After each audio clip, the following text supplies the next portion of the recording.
News every 15 minutes, weather every 10, and sports twice an hour. Newstalk, KGVO, AM 1290 and 101.5 FM. You're listening to Montana Morning with Peter Christian. Did you get your flu shot yet? Better go ahead and do it. Flu cases are spiking in Missoula. Good morning, everyone. Montana Morning for Wednesday, December 28, 2016.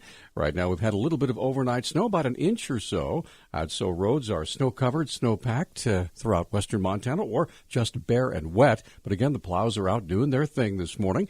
Our newscast is sponsored by Selway Armory on Stockyard Road.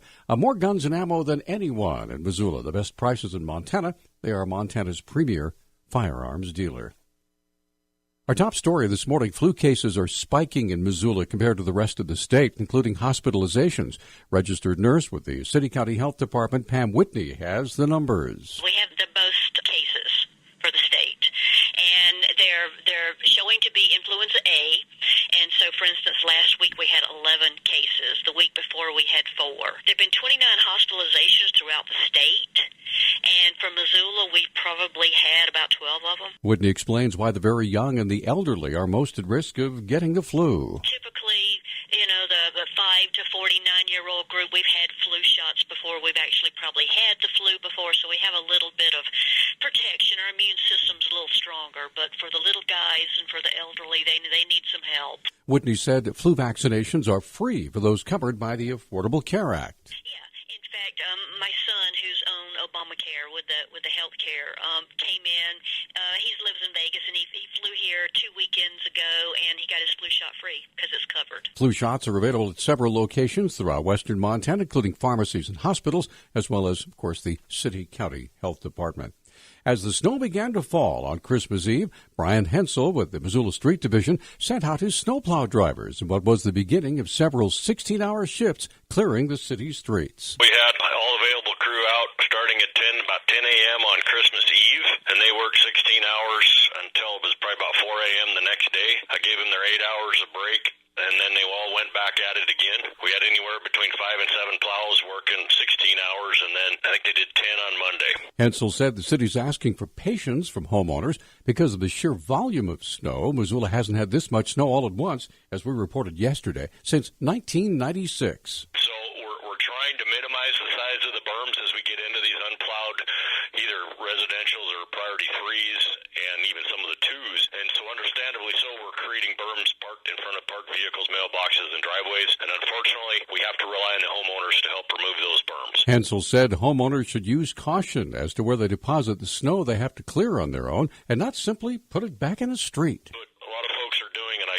just don't understand this, but they'll be clearing driveways or sidewalks or their berms, and they're pushing them back out into the street, even on streets that have been plowed. And I really would hope folks don't do that. They're creating a hazard for the traveling public, and it just doesn't make any sense. Hensel said the Missoula Street Division will take your phone calls and requests for a snowplow by calling this number. Better put it on the fridge. It's 552-6360. That's 552-6360. There's also a link to the city's snow removal program and the various priorities there on our website at newstalkkgvo.com. A series of public hearings will begin next week on a proposal to limit motorized watercraft use on nearly 50 western Montana rivers and stream segments. The Helena Independent Record reports that the proposal comes from the Backcountry Hunters and Anglers Quiet Waters. The group cites advancements of motorized technology for bringing the initiative forward. Under the proposal, there would be several seasonal and horsepower restrictions on motorized watercraft use, as well as the closure of several small tributaries. Some of the proposed changes would affect the Yellowstone, the Flathead, Stillwater, the Missouri, and the Whitefish rivers. Montana Fish, Wildlife, and Parks is gathering feedback on the group's plan during 6 public meetings next month, with the first to be held this coming Tuesday in Kalispell. Montana's political leaders have released a joint letter condemning the recent anti-Semitic actions that have occurred in the past months near Whitefish. The letter, signed by U.S. Senators John Tester and Steve Daines, Congressman Ryan Zinke, Montana Governor Steve Bullock, and State Attorney General Tim Fox, stands against published anti-Semitic remarks in Whitefish. Daines had this comment. I stand with my fellow leaders of Montana to say to those few who seek to publicize anti-Semitic views that any demonstration or threat of intimidation against any Montanan's religious liberty will not be tolerated. Attorney General Tim Fox explained why he signed the letter entitled Standing Together. That's why I've joined with Senator Tester, Senator Daines, Congressman Zinke, and Governor Bullock to issue a joint letter that this doesn't reflect our true character here in Montana, and that when folks attack others on the basis of their religious beliefs, that's un-American and not the Montana way. You can read the letter in its entirety on our website at newstalkkgvo.com. Commissioners from 4 north central Montana counties have selected a Liberty County commissioner to replace Republican Senator Kristen Hansen of Havre, who resigned to take a job in the state auditor's office. The Havre Daily News reports commissioners from Cascade, Chouteau Hill, and Liberty counties met last week in Fort Benton and selected Russ Temple to serve Senate District 14. Hansen announced earlier this month she's resigning to take the position of Chief Legal Counsel for incoming Auditor Matt Rosendale. The 2017 legislature convenes January 2nd. January 20th, but I think, anyway. Tribal leaders in Montana have declared a formal emergency over invasive mussel larvae in reservation waters in Flathead Lake. Flathead Beacon reports the Confederated Salish and Kootenai tribes declared the emergency back on December 20th. The resolution calls for the formation of an incident management team in response to larvae found in Tiber and Canyon Ferry reservoirs, the Milk River near Malta, and the Missouri River south of Townsend.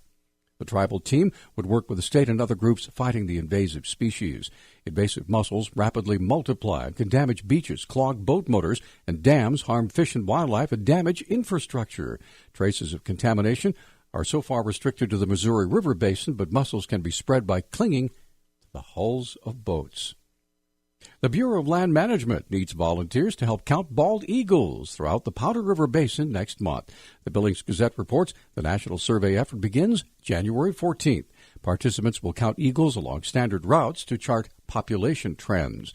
90 volunteers participated in last year's survey, which found 547 eagles throughout the Powder River Basin. Of those, 363 were bald eagles. Volunteers will receive training on methodology before they set out on their count. Sounds like fun. News Talk time now is 6:12. News Talk, KGVO. Missoula's official weather station. Mostly cloudy skies today with areas of snowfall. Temperatures will top out in the upper 20s and low 30s. Snow accumulation should stay right around an inch. Tonight, mostly cloudy, lows in the teens. I'm meteorologist Brooke Foster for KECI 13.